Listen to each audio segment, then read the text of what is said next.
여러분 연극 보는 거 좋아하십니까?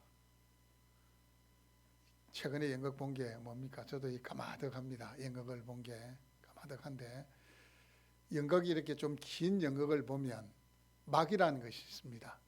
1막, 2막, 3막. 막이 바뀌면은 무대의 배경도 바뀌고 때로는 출연하는 배우도 바뀌게 되어 있습니다. 이 룻기 말씀을 연극으로 친다면 이제 1막이 끝나고 2막이 시작되고 있습니다. 1막의 등장인물은 엘리멜렉, 또 엘리멜렉의 두 아들이었던 말론, 기럐이 1막의 등장인물들이었습니다. 그 등장인물들이 다 어떻게 됐습니까? 이제 다 죽었습니다. 이제 막이 바뀌고 뒷배경도 바뀌면서 등장인물이 바뀝니다. 누가 나옵니까? 1막에서는 세 남자가 등장했는데 2막에서는 세 여인이 등장하고 있습니다. 그런데 이 세 여인, 등장하는 세 여인의 공통점이 있습니다. 어떤 공통점이 있을까요? 다 과부입니다. 나오미도 남편이었던 엘리멜렉이 죽고, 오르바와 룻도 남편이었던 말론과 기럐이 죽었습니다. 여러분, 이때는 사사시대입니다. 사사시대인데, 이때 이 남편도 없고 자식도 없던 여인들은 어떤 사람들입니까? 고아처럼 아주 불쌍한 사람들입니다. 사람들의 도움 없이는 살아갈 수 없는 존재가 바로 자식도 없고 남편도 없는 과부입니다. 이 세 여인은 큰 상처를 받았습니다. 나오미도 그렇게 했지만 이 룻과 오르바는 어떻습니까? 결혼해가 얼마 있지 않아서 남편들이 죽은 겁니다. 얼마나 큰 상처입니까? 고통의 시간들을 막 보내고 있을 때에 이 나오미가 생각을 합니다. 더 이상 이 모압이라는 땅에서 고통받으면서 살 수는 없다, 그렇게 생각합니다. 나의 고향으로, 나의 본국으로 돌아가야 되겠다, 그 생각을 하게 됩니다. 어떻게든 결단을 내려야 되는 겁니다. 그래서 오늘 읽었던 이 말씀은 이 세 여인의 초점을 맞춥니다. 나오미, 룻, 오르바라는 이 세 여인의 초점을 맞추고, 또 이제 이 세 여인이 이제 선택의 순간에 직면하는 거예요. 오른쪽으로 가든 왼쪽으로 가든 어쨌든 선택을 내려야 되는데, 이 선택의 순간에 이들이 어떤 선택을 하게 되었는가에 초점을 맞추고 있는 것이 오늘 말씀입니다. 물론 나오미와 룻의 선택을 보면은 결과는 똑같습니다. 결과는 똑같은데 자세히 들여다보면 선택하게 되는 그 과정이, 그 동기가 다르다는 사실을 알 수 있습니다. 여러분, 신앙이라는 것은 같이 우리가 신앙생활을 하는데 어떤 일에 대해서 결과가 좋다, 그게 아닙니다. 그 결과가 나오기까지 동기가 어땠느냐, 그것도 분명히 들여다 봐야 됩니다. 자, 오늘 이 자리에 앉아 계신 여러분들도 지금까지 살아오시면서 수많은 선택을 하셨죠. 쉽게는 저도 가끔씩 이제 혼자 있을 때, 여기 이제 사무실에 나와서, 교회에 나와서 이제 혼자 있으면은 오늘 점심을 뭐 먹을까? 근데 오늘 점심 메뉴를 선택하는 것도 쉽지 않더라고요. 여러분, 안 그렇습니까? 함께 교육자들 함께 많이 사역할 때도 점심 메뉴 선택하는 것도 쉽지 않아요. 뭐 먹을까 이러면 어떤 사람은 선택 장애가 있어가지고 모르겠다, 그냥 나는 막 너 따라갈게, 이런 사람도 있지만, 자기 주관이 분명해가지고 나는 오늘 날씨가 추우니까 부대찌개가 먹고 싶다부터 시작해서 이게 점심 식사 메뉴를 선택하는 것도 쉽지 않아요. 그건 진짜 간단한 거고 단순한 거지만, 이것 말고 우리가 살아가다 보면 이 중대한 선택을 해야 되는, 말 그대로 선택의 기로에 내가 서 있다, 이런 것을 느끼게 되는 순간이 있습니다. 지금 나오미, 룻, 오르바가 선택의 기로에 서 있습니다. 어떤 선택을 하느냐에 따라서 이들의 삶이 완전히 바뀌어지게 되는 그 선택의 기로에 서 있습니다. 여러분 오늘 말씀을 들으시면서 과연 나는 선택의 기로라고 할 수 있는 그 중대한 시점에서 어떤 선택을 내려야 될 것인가를 스스로 한번 생각해 볼 수 있기를 바랍니다. 첫 번째는 나오미의 선택입니다. 자, 나오미는 이 남편 두 아들 떠나보낸 뒤에 어쨌든 그 가정에 이제 가장이 되어버린 겁니다. 가장이 됐습니다. 두 자부를 건사해야 되는, 두 며느리를 거느려야 되는 이제 그 가정의 가장이 된 처지인데, 모압이라는 것은 나오미의 고향이 아닙니다. 나오미는 가나안 땅 베들레헴이 자신의 나라요 고향입니다. 타국에가 지금으로 이야기하면 이제 이민 간 상태인데, 이민을 왜 갔습니까? 이 엘리멜렉의 이 가정이 왜 베들레헴을 버리고 모압으로 갔습니까? 베들레헴에 흉년이 들어가지고 모압 땅에 가면 적어도 굶어 죽지는 않겠다라는 생각에 그 이방 땅, 그 모스를 섬기는 그 신들의 땅으로 간 겁니다. 그 이방 나라가 있으니까 여러분 다른 나라에서 가서 사는 게 쉽습니까? 자, 여러분 아마 이제 울산 땅에서 수십 년을 살았는데 이 울산 땅을 떠나서 바로 옆에 있는 동네 우리 부산으로 간다 가정해 봅시다. 부산으로 가는 것도 쉽습니까? 안 쉽습니까? 이제는 쉽지 않아요. 부산이나 울산이나 딱 끝에 산자가 달렸는데도 뭐 말씨도 비슷하고, 우리는 가도 뭐 울산이나 부산 사람 섞어놔도 차이도 별로 안 나요. 저 사람이 울산 사람인지 부산 사람인지 뭐 어떤 사람은 안다 하더라고. 사투리가 약간 차이가 있다고. 저는 뭐 솔직히 말씨가 너무 많이 섞여가지고 부산 말씨에다가 창녕 말씨에다가 울산 말씨에다가 어줍지 않게 서울도 2년 살았고 이래가지고 말씨가 많이 섞여가지고, 뭐 이제 서울 사람이 들으면 경상도 사투리 이렇게 이야기하겠지만, 어쨌든 울산에서 부산으로 옮겨가는 것도 쉽지 않아요. 하지만 이들이 이제 베들레헴에 살다가 모압으로 가서, 모압에 가서 잘 살면 좋은데 남자들이 다 없어진 거예요. 나오미는 고민을 합니다. 이 모압 땅에 있어야 되는가, 아니면 두 자부를 두고 며느리를 두고 나만 베들레헴으로 가야 되는가, 고민을 하게 됩니다. 그런데 이 나오미가 그 고민을 하고 있을 때에 소문이 들립니다. 이때는 SNS가 있으면 소문을 몇 초 만에 이렇게 들을 수 있어요. 근데 그게 아니잖아요. 이때는 막 세월에 걸려서 이제 입소문을 타고 이 모압 땅에 있는 나오미에게 어떤 소문이 들려오는가 하면, 하나님께서 베들레헴을 긍휼히 여기셔서 흉년을 끝내고 양식을 주셨다라는 이야기를 하게 됩니다. 이 소문을 듣습니다. 이 소문을 듣고는 나오미는 결단합니다. 어떻게 하기로 해요? 다시 베들레헴으로 돌아가야 되겠다. 자, 여러분 그러면 이 나오미가 베들레헴으로 돌아가야 되겠다고 결단하게 된 그 동기가 뭡니까? 그 원인이 뭡니까? 물론 돌아가야 되겠다고 많은 고민을 했지만 직접적인 동기가 된 게 뭡니까? 베들레헴 땅에서 흉년이 끝나고 그 사람들이 양식을 얻게 됐다라는 그 소식입니다. 포인트는 그겁니다. 베들레헴 땅에 가면 양식이 있다, 흉년이 끝났다, 그 소식이 나오미로 하여금 마음을 움직이게 했습니다.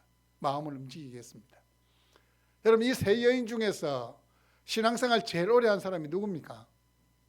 당연히 나오미입니다.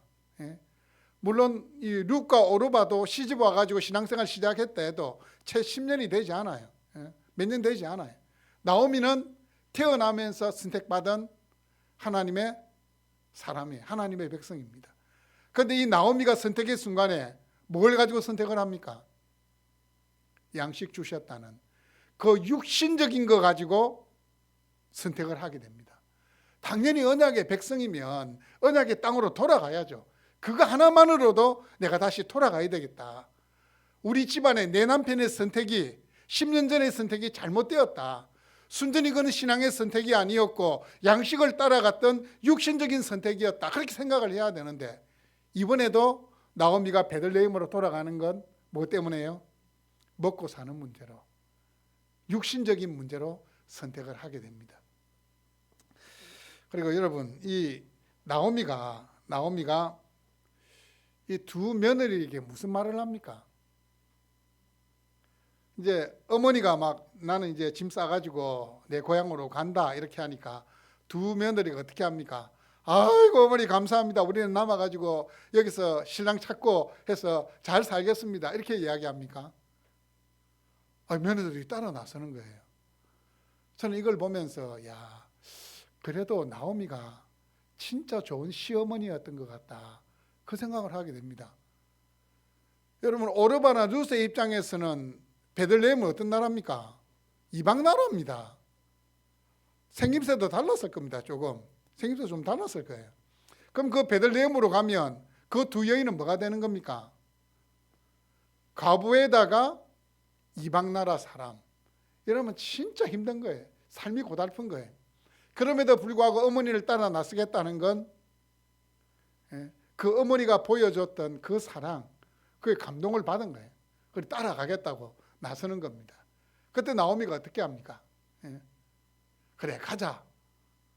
뭐 이렇게 나서긴 하지만 나오미가 자기를 따라오는 자기 자부들에게 했던 말이 있습니다. 여호와께서 나를 치셨다. 일단은 그렇게 이야기합니다. 뭐 일부 맞는 말이기도 합니다. 육신적인 선택을 해서 모압으로 갔기 때문에 여호와의 손이 나를 치셨다. 맞는 말이기도 합니다. 그런데 여러분 인생에 있어서도 고난이 있습니까? 없습니까? 슬픔이 있습니까? 없습니까? 고달픈 일이 있습니까? 없습니까? 있습니다. 그런데 그 여호와께서 치셨다. 뭐 그렇게 생각할 수 있어요. 그런데 여호와께서 나를 치셨다. 그거로 인해서 내가 주눅이 들고 더 깊은 절망 속으로 빠져들어가야 되겠습니까? 어떻게 해야 되겠습니까? 저는 하나님께서 저의 삶에 어떤 고난을 주시고 아니면 어떤 슬픔을 주시고 할 때 생각을 딱 바꾸면 돼. 하나님께서 내 삶에 개입하시는구나. 내 삶에 있어서 분명히 돌이켜야 될 부분이 있고 아니면 하나님께서 이 개입하시는 말미암아 뭔가를 나에게 말씀하시고 내 삶을 바꾸시려 하는구나. 그렇게 생각을 하셔야 돼요. 여호와의 손이 나를 치셨다가 아니고 하나님이 여전히 나를 사랑하시는구나. 나를 사랑하시는구나. 그래서 내 삶을 그냥 내버려 두시지 아니하시고 만져주시는구나. 그렇게 생각을 해야 됩니다.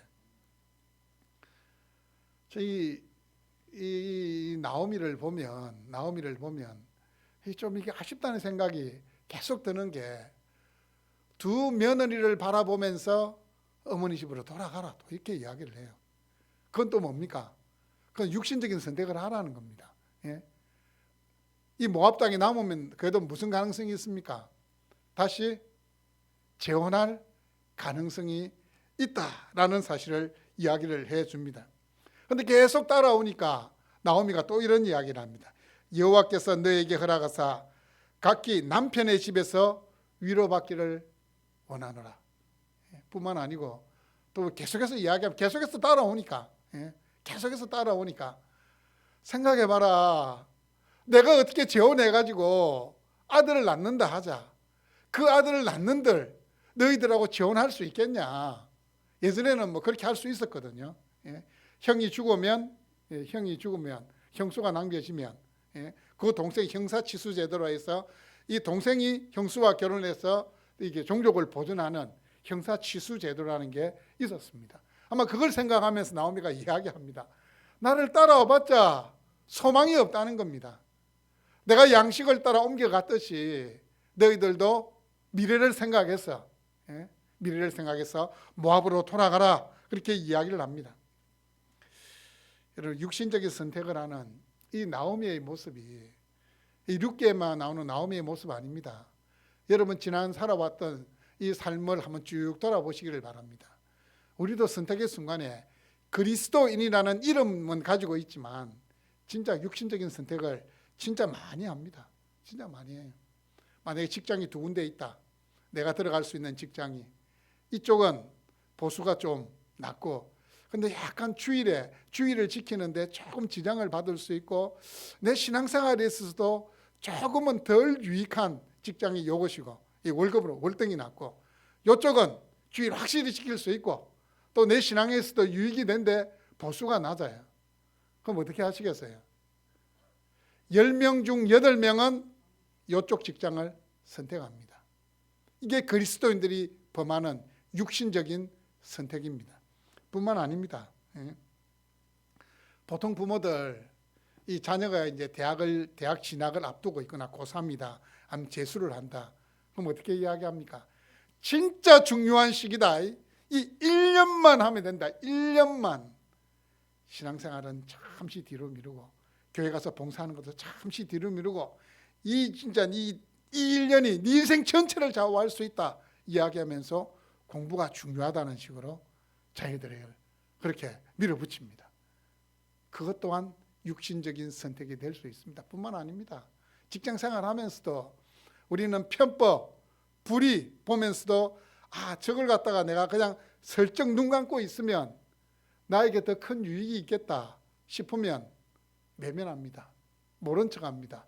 그리고 스스로 자기에게 이야기합니다. 나만 그런 게 아니고 다 그런데 뭐 괜시리 뭐 내가 이야기할 필요 있겠나. 그냥 가만히 있자. 가만히 있자. 여러분 선택의 순간에 직면하게 될 때 이 육신적인 선택이라는 것은 자신의 유불리를 따지는 자신의 유익과 불이익을 따지는 이것은 가장 우리에게 유혹이 되는 선택입니다. 우리에게 타협을 요구하거든요. 적당하게 타협해라. 적당하게 타협해라. 어쩌면 가장 매력적이고 현명한 선택처럼 보여요. 그게 지혜로운 것처럼 보이는 거예요. 오히려 신앙적인 선택을 하는 사람은 미련해 보이는 거예요. 야, 적당하게 타협할 줄 알아야지. 왜 그래 미련하냐. 그런 생각이 들게 만듭니다. 하지만 여러분 눈앞에 있는 이익을 위해서 아니면 발등에 붙어있는 이 불을 막 끄기 위해서 육신적인 선택을 하게 되면 제가 지금까지 경험상 살아보고 목회해 보니까 육신적인 선택에는 대가가 따릅니다. 진짜입니다. 그 육신적인 선택에는 반드시 대가가 따른다는 것을 기억해야 됩니다. 또 이 오르바라의 선택에 대해서 우리가 생각해 볼 수 있는데 오늘 말씀은 나오미의 입을 통해서 오르바를 이렇게 평가합니다. 자기가 돌아가라 해놓고 15절에 보시면 보라 내 동서는 그의 백성과 그의 신들에게로 돌아가나니. 무슨 말입니까? 나오미가 돌아가라고 계속 종용하니까 이 오르바는 이 며느리 중에 한 명인 오르바는 모압 땅으로 이제 돌아가는 거예요. 베들레헴으로 돌아오는 그 길에 발걸음을 돌려서 이제 모압으로 돌아가는데 그 돌아가는 그 오르바를 보고 이때는 이제 나오미가 볼 때 이게 신앙적으로 이게 좀 눈이 열린 것 같아. 야, 네 동서는 돌아가는데 그냥 돌아가는 게 어떻게 해요? 그의 백성과 그의 신에게로. 이게 무슨 말입니까? 이 오르바의 선택은 무슨 선택입니까? 하나님을 버리고 세상으로 돌아간 세상적인 선택이라는 겁니다. 근데 여러분 누가 이 오르바에게 정죄의 돌을 던질 수 있겠습니까? 여러분 한번 생각해 보십시오. 오르바가 가려고 했습니까? 아닙니다. 누가 그렇게 만들었습니까? 어머니였던 나오미가 그렇게 만들었습니다. 끝까지 따라오는데 야 나한테는 아무 소망 없다. 너 가봤자 과부로 청산과부로 늙어 죽을 때까지 살 수도 있다. 네가 지금 어머니 집으로 돌아가면 다시 재혼할 수 있는 기회가 네한테 주어질지도 모른다. 돌아가라. 계속 등을 떠밀었지 않습니까? 등을 떠미니까 어떻게 됩니까? 이 오르바가 생각을 하게 되는 겁니다. 지금까지는 그래도 어머니가 보여줬던 그 사랑, 어쩌면 모압 사람과는 다른 그 삶의 그 모습들을 보고 감동을 받고 내가 그래도 어머니 따라가야 되겠다고 어머니를 막 따라갔었는데 신앙이 있다고 이야기하는 이 시어머니가 계속해서 막 세상적인 선택을 하라고 막 밀어붙이니까 가만히 생각해 보니까 정신이 번쩍 드는 겁니다. 그래, 내가 어머니 따라서 베들레헴 가면 진짜 비참하게 살 수 있다. 진짜 내 인생이 진짜 비참한 인생이 될 수 있다. 정신이 번쩍 드는 겁니다. 그래, 이건 내 의도가 아니고 내 원래의 계획은 아니었는데 어머니가 그렇게 하라 하니까 나 그렇게 해야 되겠다. 그 생각을 하게 되는 겁니다. 그리고 오르바가 그냥 가지 않았습니다. 어머니를 껴안고 한참 동안 울었습니다. 이것만 보더라도 여러분, 이 오르바가 세상적인 선택을 하는데 누가 이렇게 기여를 했습니까? 시어머니였던 나오미입니다. 이것은 우리에게 어떤 교훈을 던지느냐. 우리가 신앙의 앞선자입니다. 우리 신앙생활을 먼저 했다는 것은, 신앙의 연륜이 있다는 것은 이 신앙의 앞선자인데, 나의 잘못된 말과 행동으로 인하여서 나에게 세 속에 이렇게 혼합되어 있는 그 신앙적인 모습으로 인해서 누가 상처받을 수 있다고요? 자녀들이 상처받을 수 있습니다. 저도 이 부분에서 저도 자유로울 수가 없어요. 자유로울 수가 없어요. 야, 우리 아버지 강단에 올라가면 진짜 은혜가 넘치고 세상에서 우리 아버지 같은 사람이 없는데 라고 생각하는데, 또 집에서 보여지는 아버지 모습을 보고는 와, 우리 아버지 목사라고 할 수 있나? 뭐 이렇게 아들들이 생각할 수도 있어요. 아들들의 신앙에 부정적인 영향력을 미칠 수 있다는 겁니다. 여러분도 마찬가지입니다. 자녀들은 부모님의 어디를 보고 자란다고요? 뒤통수를 보고 자란다는 말이 있습니다. 어떻게 행동하는지 뿐만 아니고 여러분의 말 한마디, 행동 하나하나가 이제 막 신앙생활을 하려고 하는 사람들에게 영향력을 끼칠 수 있어요. 그게 부정적인 영향력이든 긍정적인 영향력이든 끼칠 수 있는데, 어떤 영향을 끼쳐야 되겠습니까? 긍정적인 영향력을 끼쳐야 돼요. 오르바로 하여금 세상적인 선택을 하게 만들었던 장본인은 바로 나오미였습니다. 어렵고 힘들어도 같이 가자 이렇게 됐어야 되는데 계속해서 돌아가. 인간적으로 생각하는 게 그런 거예요. 인간적으로 계속해서 돌아가라는 거예요. 여러분, 신앙이라는 건, 교회 일이라는 건 인간적인 생각을 먼저 하면 안 됩니다. 하나님 편에서 생각해야 돼요. 신앙이라는 건 하나님이 계신다는 거거든요. 나는 안 되고, 나는 할 수 없고, 나는 연약하고, 나는 무능하지만 누가 계신다고요? 하나님 계신다는 거예요. 하나님이 할 수 있다는 여지를 남기는 것이 신앙인데 우리는 그렇지 않아요. 어떤 일을 딱 바라보면서 인간적으로 판단하고 인간적으로 계산하는 것이 먼저 된다는 겁니다. 오르바의 선택은 하나님 버리고 세상으로 돌아간 결정적인 실수였습니다. 사랑하는 여러분, 아무리 고난을 당하고 실패해도 내가 그리스도인이다, 나는 하나님의 사람이다라는 이 정체성만큼은 간직할 수 있기를 바랍니다. 아무리 어렵고 힘들어도 믿음만은 굳게 지킬 수 있기를 바랍니다. 여러분, 재물과 건강을 잃는 것은 현재를 잃는 것이고 조금 잃는 것입니다. 하지만 하나님을 잃는 것은 현재와 미래를 송두리째 잃어버리는, 전부를 잃어버리는 것입니다.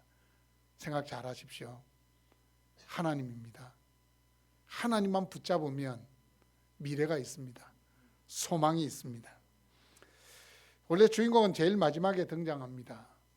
선택의 기로에 서 있던 여인들 중 언급되지 않는 한 명이 누굽니까? 룻입니다. 룻. 이 룻의 경우를 한번 생각해 보겠습니다. 자, 어머니가 간곡하게 만류하고 강군하니까 자기의 동서였던 오르바는 어떻게 해요? 지금 돌아서서 뒤로 돌아서 지금 모압으로 가고 있습니다. 룻이 아마 그 모습을 이렇게 물끄러미 쳐다봤을 겁니다. 어떤 마음이 들까요? 나도 따라 났을까? 저 선택이 더 현명한 선택이 아닐까? 그런 마음 들겠습니까? 안 들겠습니까? 사람이니까 당연히 들죠. 든다니까요. 여러분, 지금 우리가 몇 명 있는 가운데서 어떤 선택의 순간인데, 이쪽 선택은 정말 육신적 선택이에요. 그런데 10명 있는 사람 중에서 한 8명이 막 그쪽으로 이렇게 가면 어떤 마음 들겠습니까? 야, 남다가 나 혼자 바보 되는 거 아니가? 야, 나도 저쪽으로 가야 되나? 그 생각 분명히 듭니다. 이 룻의 생각에도 오르바의 선택이 맞나? 그 생각이 들었을 겁니다. 들었을 겁니다. 이 룻도 이제 어머니와 함께 했던 날들을 추억해 봅니다. 어머니가 섬기던 그 하나님에 대해서도 생각을 해봅니다. 그리고 드디어 룻도 결단을 내립니다. 자신에게 계속해서 돌아가라고 권유하는 어머니 앞에서 룻이 결단하는데, 이 룻이 신앙적인 결단을 하는 겁니다. 믿음의 결단을 하는 겁니다. 16절 말씀해 보시면 어머니의 백성이 나의 백성이 되고 어머니의 하나님이 누구의 하나님이에요? 나의 하나님. 여러분, 이거 룻의 신앙 고백입니다. 여러분, 신약 성경에 보면 이 복음서 읽어보면 몇 명이 예수님께 대해서 신앙을 고백하는 내용이 있습니다. 여러분, 딱 신앙 고백하는 사람 중에 딱 떠오르는 인물이 누굽니까? 베드로가 어떻게 고백합니까? 주는 그리스도시요 살아계신 하나님의 아들입니다. 고백합니다. 도마는 나의 주님이시요 나의 하나님이시니이다. 또 나다나엘은 당신은 이스라엘의 임금이시요 당신은 하나님의 아들입니다 라고 이렇게 고백을 합니다. 그런데 여러분, 이 고백보다도 제가 볼 때는 가장 위대한 신앙의 고백은 룻의 고백입니다. 룻은 지금 미래가 보이지 않는 그 캄캄한 어두움 속으로 들어가는 겁니다. 그러면서도 고백하는 겁니다. 어머니의 백성이 내 백성 되고 어머니의 하나님이 나의 하나님이 됩니다. 나는 내 인생의 주도권을, 내 인생의 미래를 누구에게 맡긴다고요? 하나님께 맡기겠습니다. 룻은 이 고백을 통해서 자신이 베들레헴으로 돌아가는 것은 어머니를 향한 애정을 넘어서 어떻게 해요? 하나님을 향한 신앙적인 결단이라고 밝히고 있습니다. 룻은 자신의 인생을 감수하고 자신의 인생 전부를 하나님 손 위에 올려드리는 신앙적인 선택, 믿음의 선택을 하고 있습니다.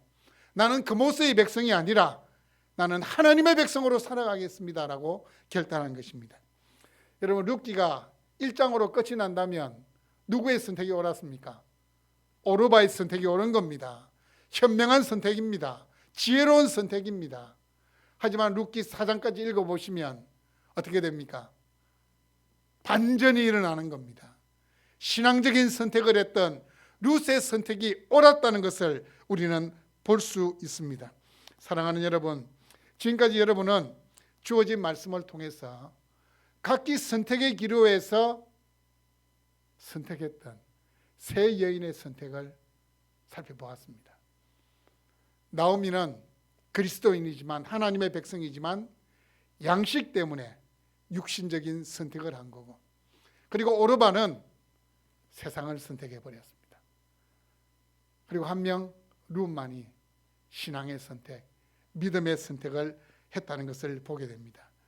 여러분, 앞으로 여러분이 직면하게 되는 선택의 기로에 서게 되는 그 중차대한 그 갈림길에서 어떤 선택을 하시겠습니까? 육신적인 선택입니까? 아니면 세상적인 선택입니까? 아니면 내가 손해보더라도 일단은 내 손에 잡히는 것이 없어도 난 믿음의 선택을 하겠다. 그게 여러분의 선택입니까? 여러분, 우리나라 최초의 서양식 병원이 뭡니까? 어디입니까? 최초의 서양식 병원. 어디라고요? 광해원이라고도 하지만 이름을 제중원이라고 바꿨습니다. 제중원. 그런데 이 제중원에서 근무했던 최초의 의사가 누구냐면 우리는 알렌을 잘 알고 있는데 존 헤론이라는 분은 잘 몰라요. 이 알렌이라는 분과 존 헤론이라는 분이 함께 제중원에서 환자들을 치료하는 일을 했는데, 존 헤론이라는 사람이 어떤 사람인가 하면 이 사람이 영국에서 태어났어요. 영국에서 태어나가지고 미국으로 이주해서 공부를 하는데 테네시주 의과대학에 수석으로 입학한 사람입니다. 수석으로 입학했고 교수들도 우리 학교에 남아가지고 후배들을 좀 가르쳤으면 좋겠다. 또 그 학교에 지금까지 입학했던 사람 중에서 가장 머리가 좋은 수제다, 그렇게 평가를 받던 사람인데, 그런데 이 존 헤론이 맥클레이라는 선교사가 자기 학교에 와가지고 이게 선교 보고하는 것을 듣게 돼요. 선교 보고하는 것을 듣게 되는데 이분이 아마 이제 아시아의 상황에 대해서 쭉 이야기하면서 조선이라는 나라에 대해서도 이야기한 것 같아요. 조선이라는 나라에 대한 선교 보고를 듣는 순간 이 헤롯의 마음에 이 조선이라는 나라가 확 들어온 겁니다. 확 들어왔어요. 아, 나는 조선에 가서 선교해야 되겠다. 마음을 먹는 겁니다. 그리고 그때부터 이제 조선을 위해서 기도하는 겁니다. 하나님, 나는 조선 땅에 가서 선교사로 내 인생을 드리겠습니다. 그렇게 이제 선택을 하고는 기도하는데, 근데 이 조한 헤롯에게 문제가 하나 있습니다. 무슨 문제가 있냐면 이미 약혼녀가 있는 거예요. 이 약혼녀는 이제 이 장밋빛 미래를, 우리 헤롯이 머리도 좋고 이 탁월한 의사가 되면 부와 명예를 함께 얻을 수 있다. 그 꿈에 이제 젖어 있는데 어쨌든 이 약혼녀를 설득을 해야 돼요. 근데 약혼녀는 절대적으로 반대합니다. 이 약혼녀가 조선에 대해서 막 연구를 해가지고 헤롯에게 이야기한, 내가 조선을 갔다 한번 공부해 보니까 조선은 미개한 나라고, 너무 가난해서 사람이 굶어 죽는 나라고, 정치적으로 불안한 나라고, 결정적으로 조선의 말이 너무 어렵기 때문에 네가 거기 가가지고도 적응하기 어렵다. 안 된다. 가지 마라. 막 만류를 했어요. 만류하면 만류할수록 헤롯의 마음은 어떻게 되겠습니까? 더 불타오르는 거예요. 내가 반드시 조선으로 가야 되겠다. 그리고는 이 약혼녀를 설득해가지고 함께 조선 땅으로 옵니다. 조선 땅에 와서 이 제중원에서 이 알렌을 도와서 의료 선교를 시작하는데, 근데 가슴 아프게도 5년 뒤에 이 헤롯이 죽습니다. 이 젊고 젊었던 미래가 창창했던, 미국에 남아 있었으면 그 미래가 창창했던 이 헤롯이라는 선교사가 선교 사역 5년만 하고 죽게 됩니다. 세상적인 눈으로 보면 실패한 거죠. 실패한 인생입니다. 그런데 이 헤롯의 죽었다는 이 소식이 미국에 있는 에비슨이라는 선교사에게 이 소식이 들려지게 되고, 이 선교사, 이 의사가 내가 헤롯의 뒤를 이어서 조선 땅에 가서 선교해야 되겠다. 조선 땅으로 옵니다. 그리고 이제 알렌도 나이가 많아서 이제 일선에서 물러나고, 이 에비슨이 이 제중원을 맡아서 이제 의료 선교를 하게 되는데, 이 에비슨의 마음에는 더 큰 꿈이 있었던 거예요. 이 병원을 학교로 한번 키워봐야 되겠다. 그래서 미국에 가가지고 이 조선 땅에 대해서, 이 제중원에 대해서, 이 조선의 미래에 대해서 이야기를 하면서 이제 선교 헌금을 모금하는데, 그때 누구냐 하면 세브란스라는 사람이, 지금 연세대학병원의 이름이 뭡니까? 연세 세브란스 병원입니다. 이 세브란스라는 사람이 거금 25,000불, 제가 대충 인터넷 통해서 한번 검색해 보니까 지금 환율로 하면은 적어도 100억이 넘는, 어떻게 보면 200억 가까이 되는 엄청난 돈입니다. 1980년대 말 90년대 초니까 계산하니까 적어도 100억이 넘는 돈이에요. 그 많은 돈을 가져와 가지고 병원하고 학교를 현대식으로 지은 겁니다. 그게 이제 연희 전문 학교부터 시작해서 연세대 세브란스 병원으로 이어지는 첫 출발이 되었다는 겁니다. 여러분, 헤롯이라는 선교사님이 신앙적인 선택을 해서 조선으로 온 게 실패입니까? 아닙니다. 하나님께서 그것을 귀하게 보시고 이 조선 땅에 있는 생명을 살리고 인재를 양성하는 연세대학교와 세브란스 병원을 세우게 되는 밑거름이 되게 하신 겁니다. 오늘 여러분의 삶에 있어서 선택의 기준이 뭡니까? 앞으로 여러분 선택의 기로에서 어떤 선택하실랍니까? 여전히 환경 따르고 조건을 따지겠습니까? 넓은 길, 편한 길 쫓아가시겠습니까? 주님께서 마태복음 7장 13절에서 14절 이렇게 말씀하십니다. 좁은 문으로 들어가라. 멸망으로 인도하는 문은 크고 그 길이 넓어 어떻게 해요? 찾는 자가, 들어가는 자가 많고, 생명으로 인도하는 문은 좁고 그 길이 협착하여 찾는 이가 적음이라. 찾는 이가 적음이라. 여러분, 선택의 순간에 육신의 유익이 아니라 신앙의 유익을 좇아 상식을 초월하는 신앙의 선택을 할 수 있기를 바랍니다. 그것이 용기 있는 그리스도인들입니다. 신앙적인 선택은 하나님께서 책임지시고 하나님께서 돌보시고 하나님께서 인도해 주십니다.